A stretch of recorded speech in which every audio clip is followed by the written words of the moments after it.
Para combater crimes, o Banco Central adota limite de R$1.000 para o Pix durante a noite.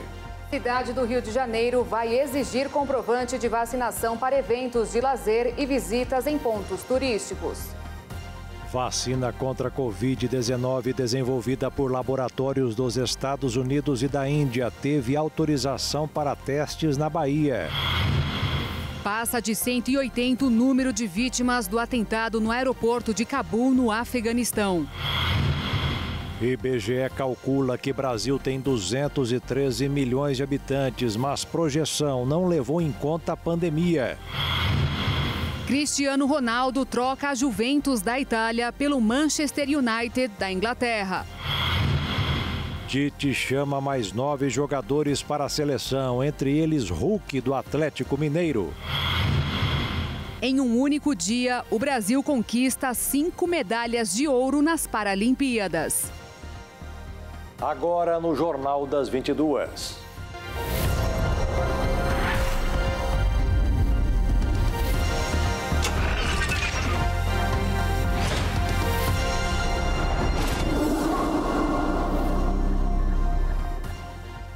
Olá, boa noite. Boa noite. O Banco Central anunciou mudanças no Pix. O sistema de pagamentos e transferência de dinheiro agora vai ter um limite de R$1.000 por operação no período noturno. É uma das medidas que deverão começar a valer daqui a algumas semanas para aumentar a segurança nas transações. O sistema entrou em vigor no final do ano passado. Atualmente, 30% das operações de pagamento no Brasil são feitas pelo Pix, que além de não cobrar tarifa, repassa o dinheiro imediatamente. As quadrilhas também gostaram da ideia e durante os assaltos passaram a obrigar a vítima a colocar as senhas dos aplicativos de banco, que muitas vezes estão nos aplicativos baixados no celular, e a fazer ela própria a transferência via Pix para contas laranjas. Nos roubos à residência, os criminosos aproveitam para fazer um Pix, que de tão rápido nem dá tempo para ser rastreado pela polícia.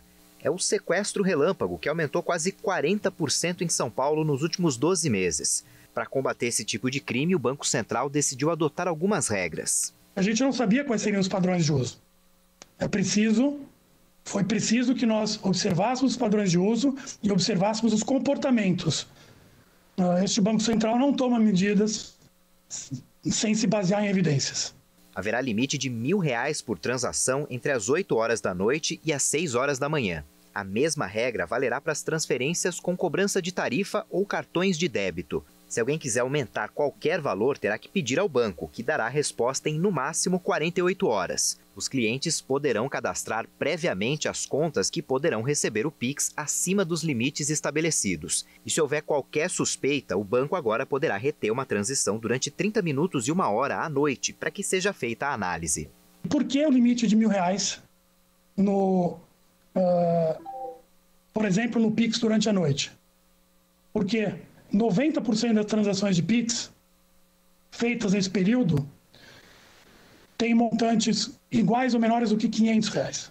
Então, ao impor R$1.000, nós protegemos o patrimônio dos usuários, desincentivamos os criminosos e não prejudicamos a usabilidade do Pix para a enorme maioria das pessoas.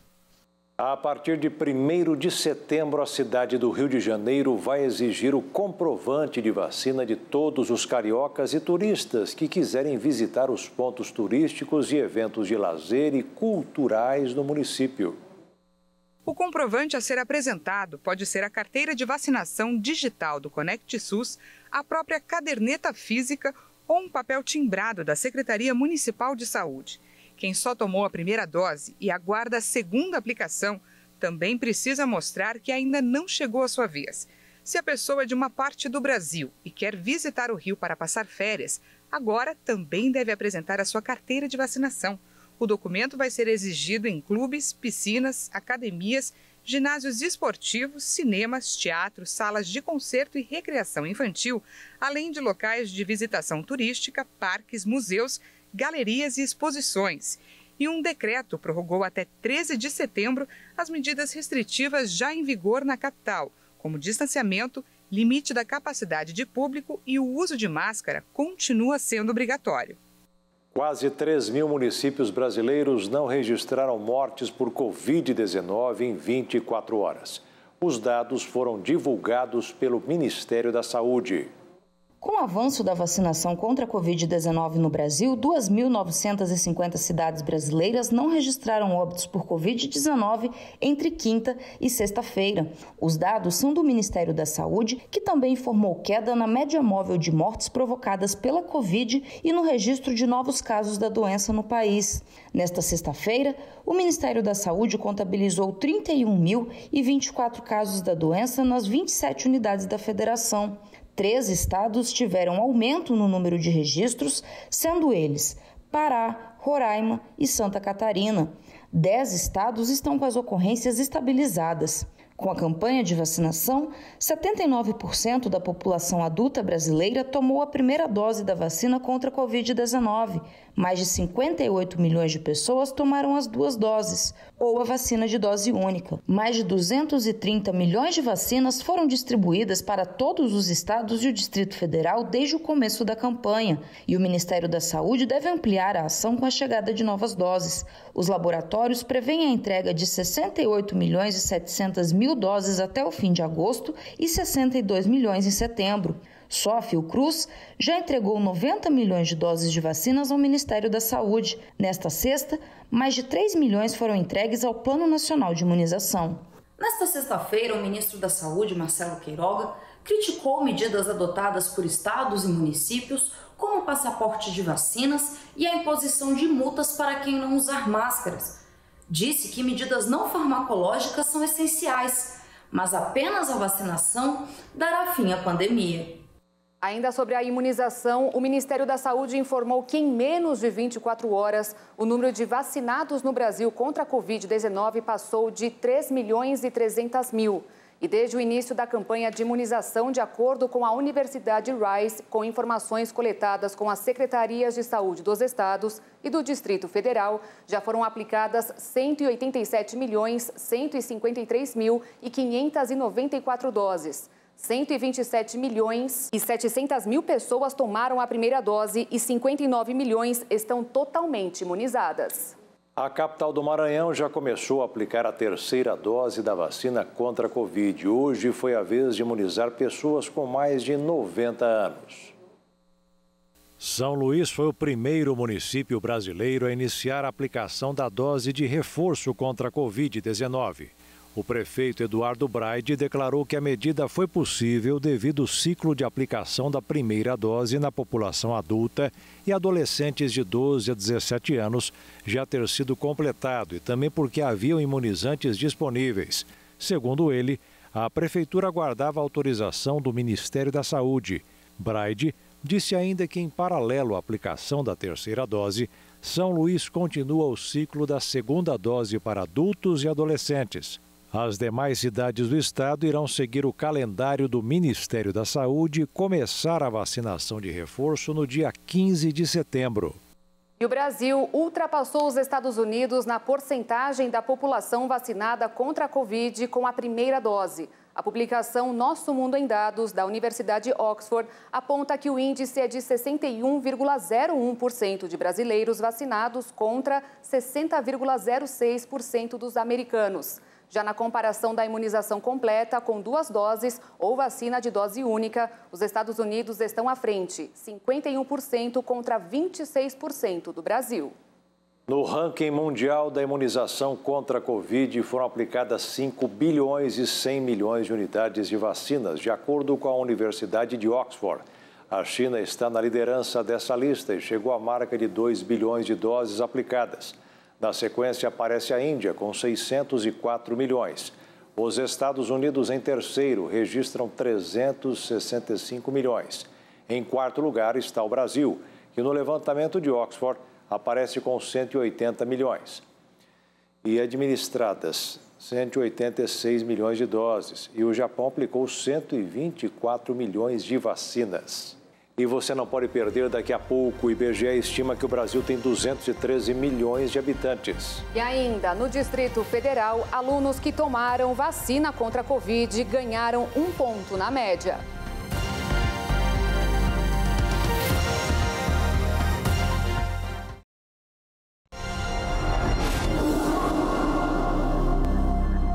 Estamos de volta e, de acordo com o Ministério da Saúde, 761 mortes por Covid-19 foram registradas no Brasil nas últimas 24 horas, além de pouco mais de 27.300 novos casos no mesmo período. E de acordo com o Conselho Nacional de Secretários de Saúde, a média móvel de mortes dos últimos 7 dias foi de 688 óbitos. É a menor desde 6 de janeiro. Veja agora os números da pandemia.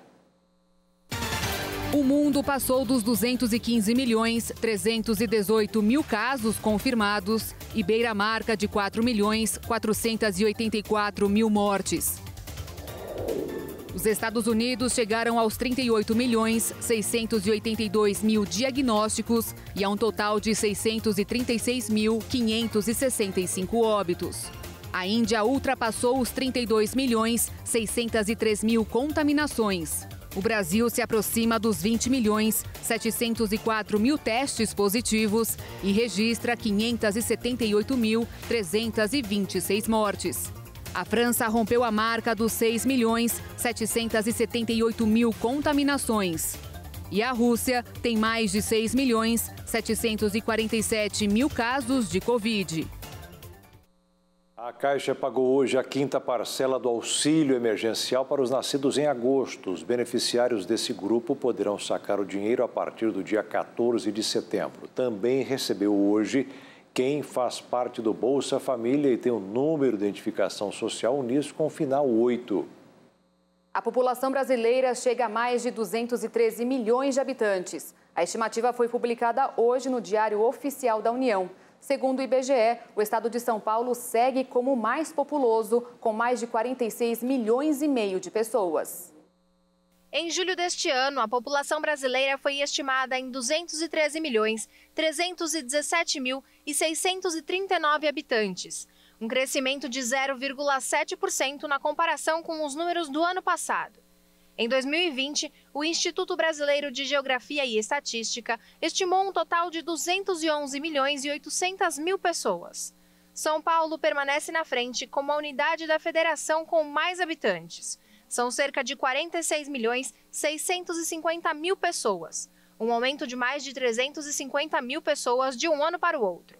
Na sequência, os estados mais populosos são Minas Gerais e Rio de Janeiro. Apenas 3 estados têm menos de 1 milhão de habitantes: Roraima, Amapá e Acre.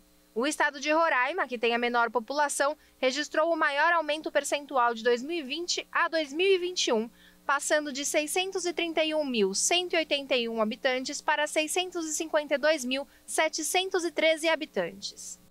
O IBGE desconsiderou o fator pandemia nesse cálculo da população. Segundo o Instituto, as mudanças devem ser verificadas a partir do próximo censo demográfico previsto para 2022.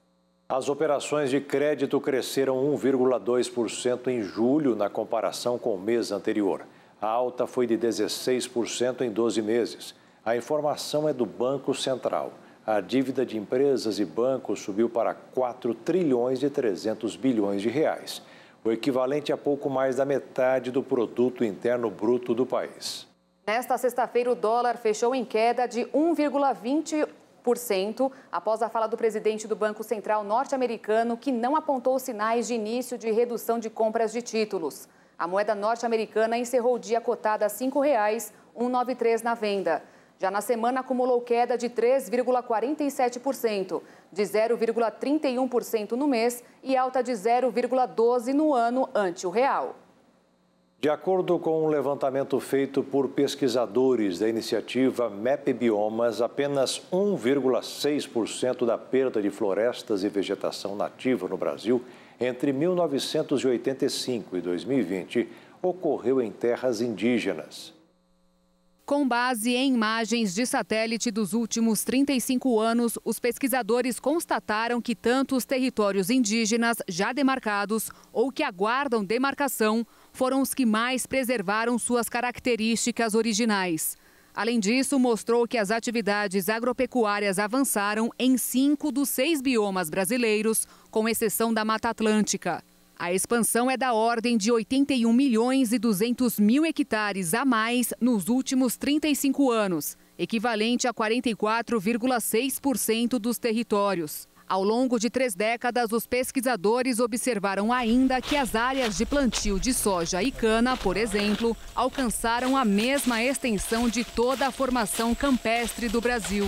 Segundo o MAP Biomas, a área plantada com soja já equivale a um Maranhão e a cana ocupa o dobro da área urbanizada do país.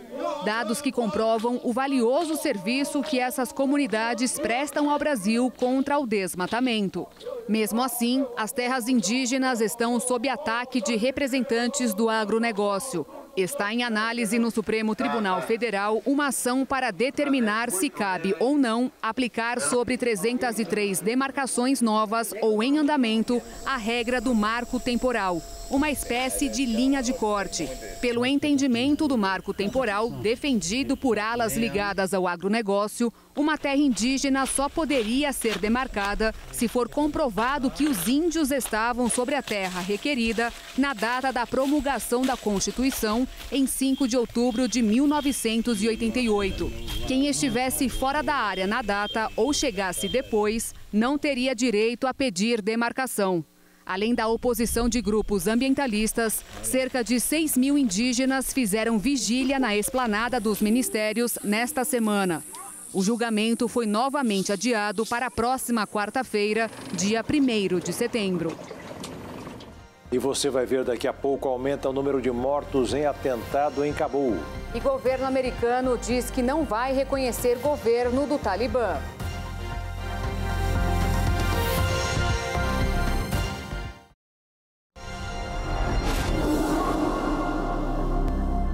Neste fim de semana, a cidade de São Paulo segue com a campanha de vacinação contra a Covid para adolescentes de 12 a 17 anos com comorbidades ou deficiência física permanente, além de grávidas e mulheres que deram à luz recentemente.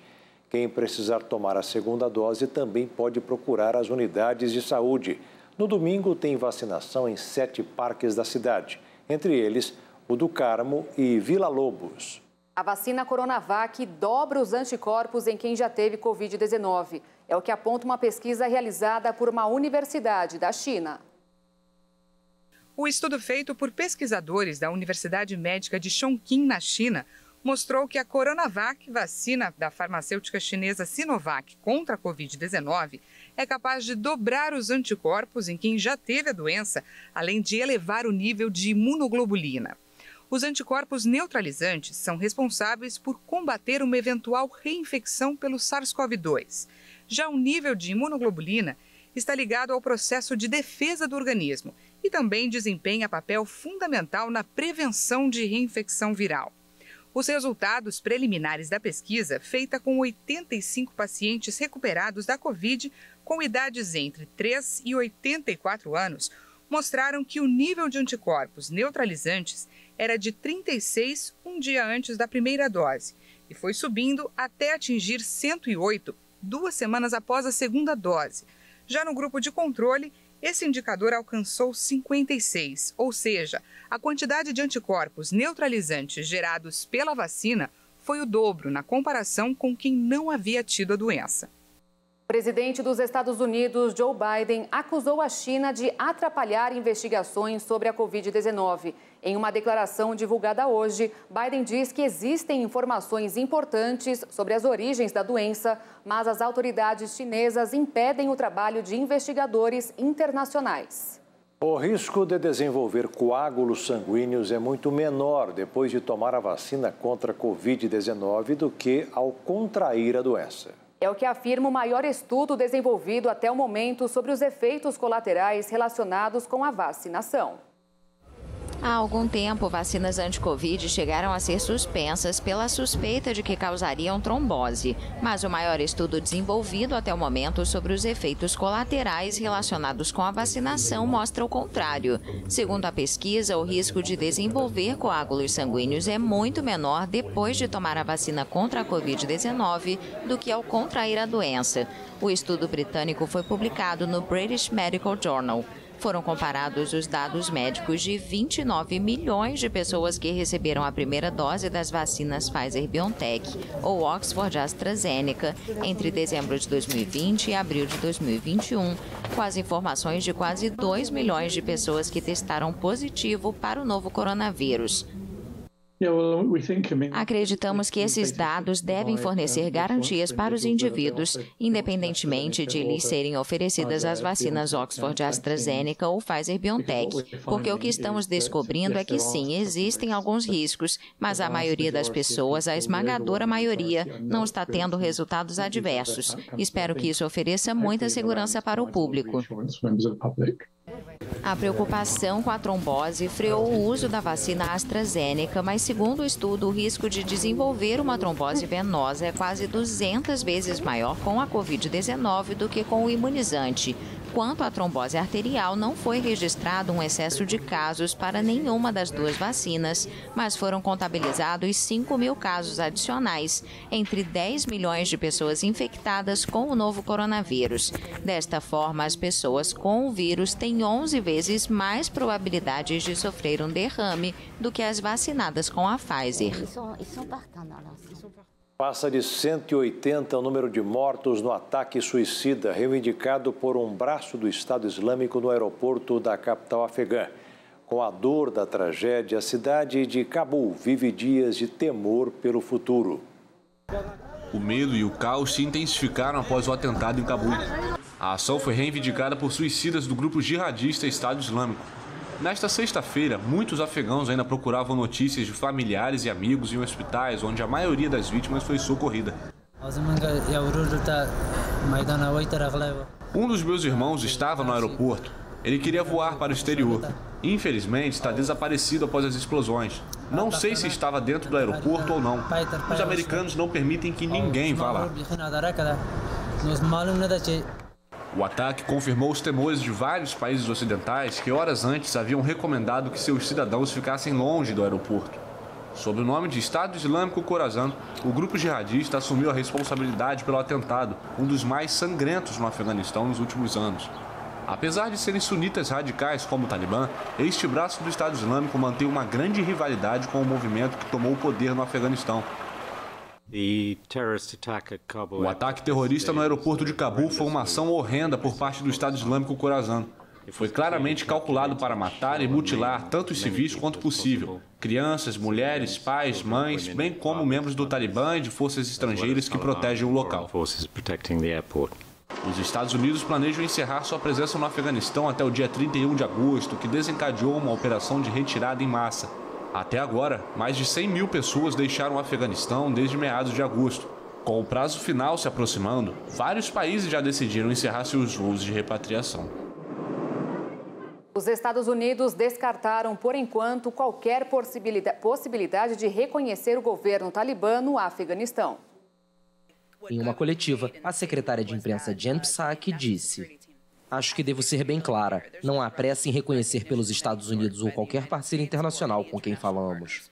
Como disse no passado, felizmente não sou uma porta-voz do Talibã, então eu pediria a vocês que fizessem a eles essa pergunta sobre o que eles querem." Os Estados Unidos estão em contato estreito com os talibãs, que retomaram o poder em 15 de agosto, enquanto tentam completar a arriscada operação para retirar milhares de pessoas do Afeganistão. O ataque de quinta-feira colocou à prova o novo regime do Talibã, que sempre afirmou que sua liderança traria segurança ao país após décadas de guerra. O grupo Estado Islâmico do Khorasan assumiu a autoria do duplo atentado. Vindo de diferentes ramos do jihadismo mais radical, os dois grupos, o Talibã e o EIK, são inimigos e há anos promovem confrontos sangrentos no Afeganistão. A situação no país preocupa autoridades americanas e o Pentágono alertou para ameaças reais de novos ataques à missão de retirada de pessoal. Pelo menos 12 pessoas morreram e dezenas estão desaparecidas por causa de uma série de explosões em um depósito de munições no Cazaquistão. De acordo com o governo, os mortos são soldados e socorristas e seus corpos estão sendo identificados. As explosões ocorreram na quinta-feira à noite em um depósito que data do período soviético na região de Jambil, que fica no sul do país. O Ministério da Defesa explicou que o incêndio no depósito de armas ao chegar ao setor de munições provocou várias explosões. Fontes do serviço de socorro afirmaram que no depósito incendiado eram armazenadas mais de 500 toneladas do explosivo TNT. As autoridades do Cazaquistão disseram que retiraram os moradores das cidades próximas à tragédia. A China superou pela primeira vez a marca de 1 bilhão de usuários de internet, de acordo com um estudo divulgado hoje. O uso de smartphones continua se desenvolvendo rapidamente com a digitalização dos serviços e o aumento da infraestrutura na China. Com esse contexto, o país ultrapassou a marca de 1 bilhão de usuários de internet pela primeira vez. Um grande número de tarefas pode ser realizado remotamente no país, como o pagamento de contas de gás e luz, entrega de comida e remédios, compras online e consultas médicas, entre muitas outras. A China ganhou mais 21 milhões de usuários de internet em 6 meses, o que corresponde ao dobro da população da Bélgica, de acordo com o relatório do Centro de Informações sobre a Internet da China, um órgão oficial. Segundo o último balanço feito em junho, o país tem hoje 1 bilhão 110 mil pessoas conectadas. A taxa de cobertura nacional de internet é de 71,6% e de 59,2% nas áreas rurais. A China monitora de perto sua internet para eliminar qualquer conteúdo considerado sensível, como os chamados para derrubar o governo, as críticas às políticas nacionais ou mesmo pornografia. Também exige que os sites e as redes sociais tenham seus próprios sensores para realizar essa tarefa. Vários sites estrangeiros estão bloqueados na China, entre eles Facebook, Google, Instagram, WhatsApp, Gmail, YouTube e até vários veículos de comunicação. E veja a seguir, no terceiro dia de Paralimpíadas, o Brasil conquista 5 medalhas de ouro. E Cristiano Ronaldo volta para o Manchester United.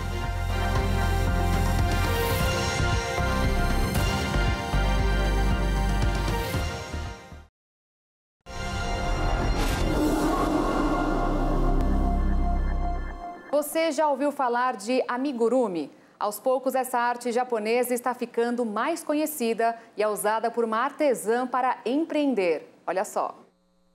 A técnica é milenar. Ponto a ponto, a arte vai ganhando forma. Enfeites, chaveiros, imagens. Tudo pode ser feito através dos pontos de crochê.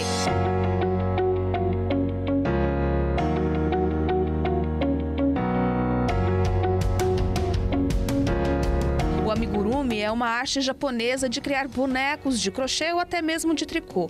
Uma característica bem interessante nesta arte é que alguns personagens produzidos não têm boca, justamente para não emitir nenhum tipo de emoção, para você colocar o que desejar na peça. Há 2 anos, depois de muitas pesquisas, cursos online, a Tami resolveu investir pesado nos amigurumis. Mas, além disso, ela também fabrica peças das mais diversas em crochê.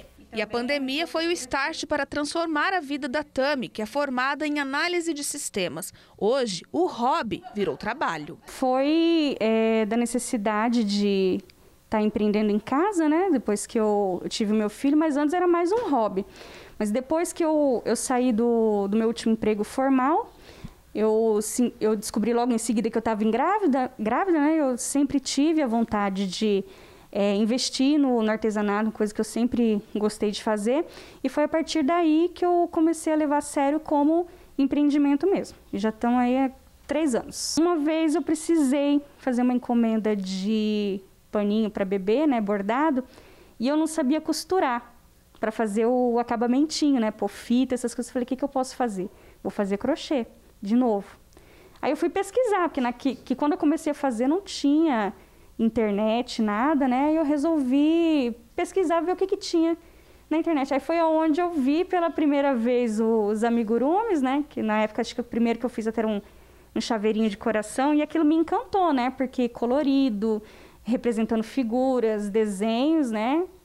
Daí eu não parei mais. Ela ainda conta que viu no ofício uma forma de ajudar outras pessoas. A artesã aproveita a oportunidade para passar conhecimento para mulheres através de uma rede de apoio. Para quem está começando, para quem faz tudo sozinho, é muito difícil às vezes você entrar nesse mercado comercial, às vezes sem uma formação, uma orientação de onde precisa ir, de onde precisa buscar informação, né? E eu encontrei essa acolhida nesse grupo, porque ali, como tem mães de vários segmentos, de vários tamanhos de empresas, elas, assim, passam de boa vontade, assim, bastante informação para a gente, quando a gente precisa tirar uma dúvida. Olha, o MEI, como é que trabalha, empréstimo no banco, fornecedor, você tem algum fornecedor para tal coisa? Fora que também a gente procura sempre comprar uma da outra, né? Contabilidade, serviços em geral também. Então, a gente procura se fortalecer e ajudar uma a outra. E entre linhas, agulhas e muito amor, a Tami cria, recria e transforma os sentimentos em algo para abraçar.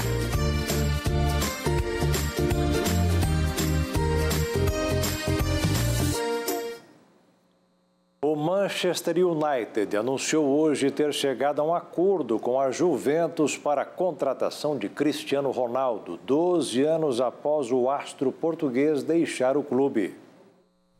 O bom filho a casa torna. A equipe inglesa do Manchester United anunciou nesta sexta-feira um acordo com a Juventus para a contratação de Cristiano Ronaldo. A negociação ocorre 12 anos após o astro português deixar o clube de Old Trafford, onde jogou de 2003 a 2009, para se transferir à época para o Real Madrid. O português fecha assim 3 temporadas pela Juventus, marcada pelos fracassos na Liga dos Campeões, sua competição preferida. A chegada de CR7 faz do Manchester United um dos grandes favoritos ao título europeu desta temporada, ao lado do Manchester City e do Paris Saint-Germain. A mídia italiana mencionou uma proposta inglesa de cerca de 25 milhões de euros, o valor desejado pela Juventus, que pagou 115 milhões de euros para contratá-lo em 2018. A equipe inglesa, treinada por Ole Gunnar Solskjaer, se mostrou forte no mercado nesse verão europeu, trazendo Jadon Sancho e Rafael Varane antes de Cristiano Ronaldo. O técnico já comemorava o elenco antes mesmo da confirmação de CR7. Qualquer treinador, como disse José Mourinho na semana passada, está sempre à procura de um pouco mais. Mas devo dizer que estou feliz com as transações que fizemos neste verão. Estou feliz com os números que temos, com a qualidade que temos, com a personalidade que trouxemos e com o clima. O espírito do elenco é muito bom.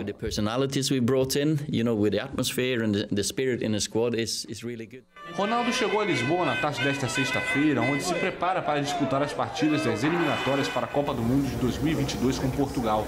Ele pode fazer sua estreia no United contra o Newcastle depois de voltar da pausa internacional do dia 11 de setembro. A transferência dele é mais um capítulo de um verão frenético na janela de transferências, depois que seu ex-rival do Barcelona, Lionel Messi, foi contratado pelo PSG. E aqui no Brasil, o mercado da bola também está movimentado. Na tarde de hoje, o Corinthians anunciou a contratação do atacante Roger Guedes, de 24 anos. Guedes jogava na China e rescindiu o contrato para voltar ao Brasil. O atacante assinou um contrato de 4 anos com o Corinthians. Após a polêmica da não liberação dos jogadores brasileiros de algumas ligas europeias, o técnico Tite convocou hoje 9 atletas que irão compor o elenco da seleção nos próximos 3 jogos pelas eliminatórias da Copa do Mundo. O anúncio foi feito por meio de um vídeo divulgado pelas redes sociais da Confederação Brasileira de Futebol.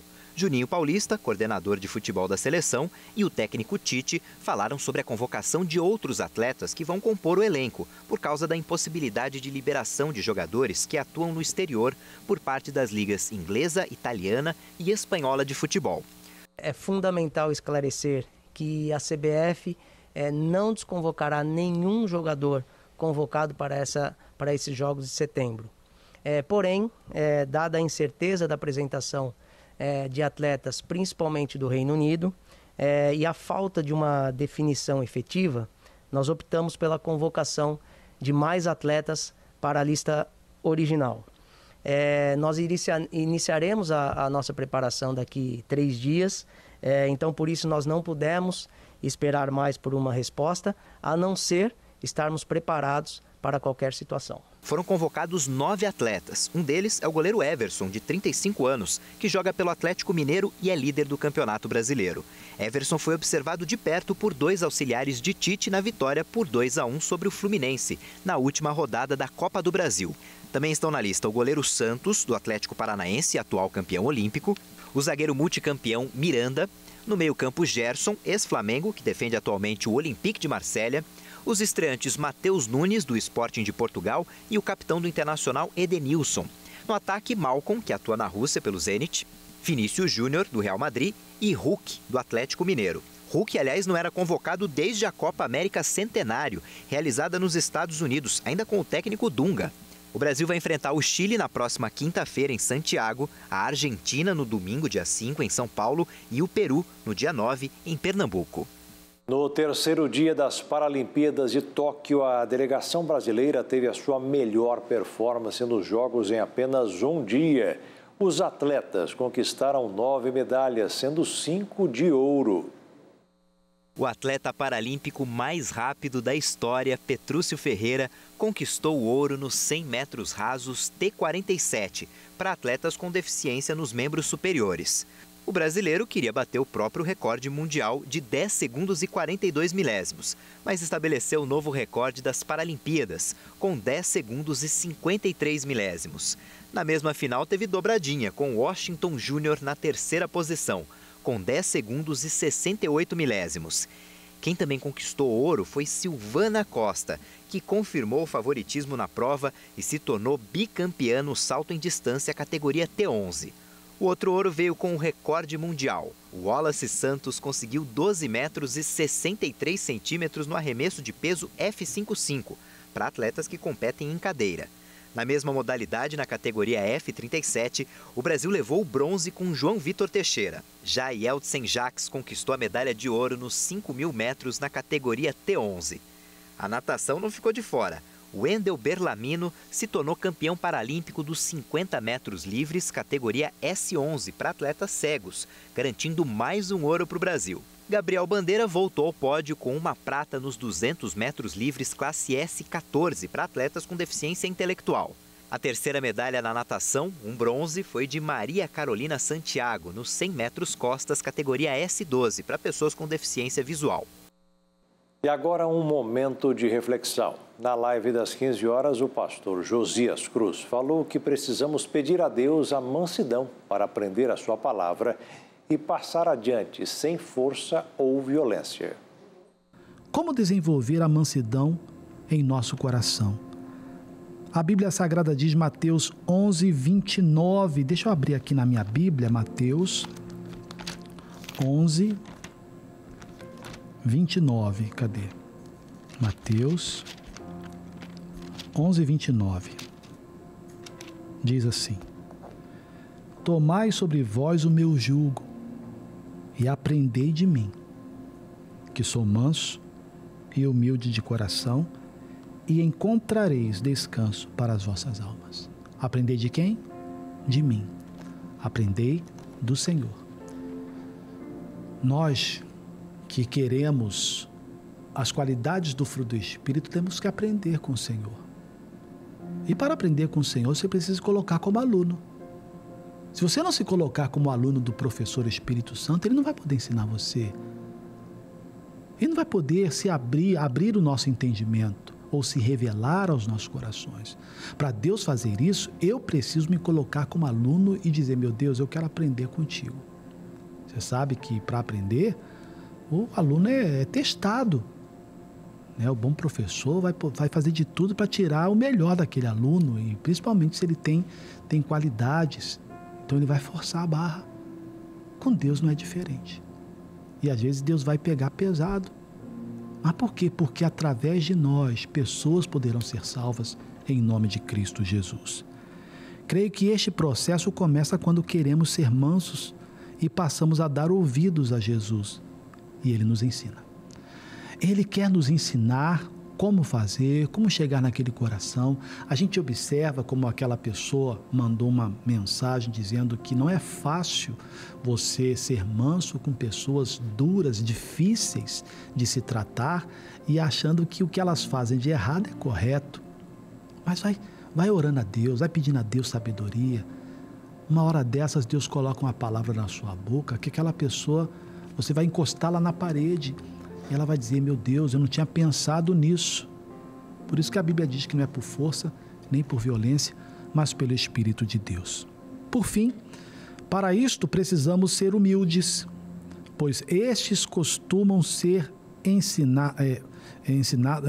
costumam ser modestos, qualidades que nos ajudam na hora de sermos moldados por Deus. E por fim, temos que confiar, depender do Espírito Santo, descansando em suas promessas, pois todas as coisas concorrem para o bem daqueles que amam a Deus. Fica tranquilo, fique em paz, trabalhando com mansidão, você vai chegando naquele coração, volto a dizer, não por força, nem por violência, mas pelo Espírito de Deus. E o Jornal das 22 termina aqui. Obrigada pela sua companhia, um ótimo fim de noite, fim de semana para você, se cuida e até segunda. Boa noite, fique na paz. Tchau.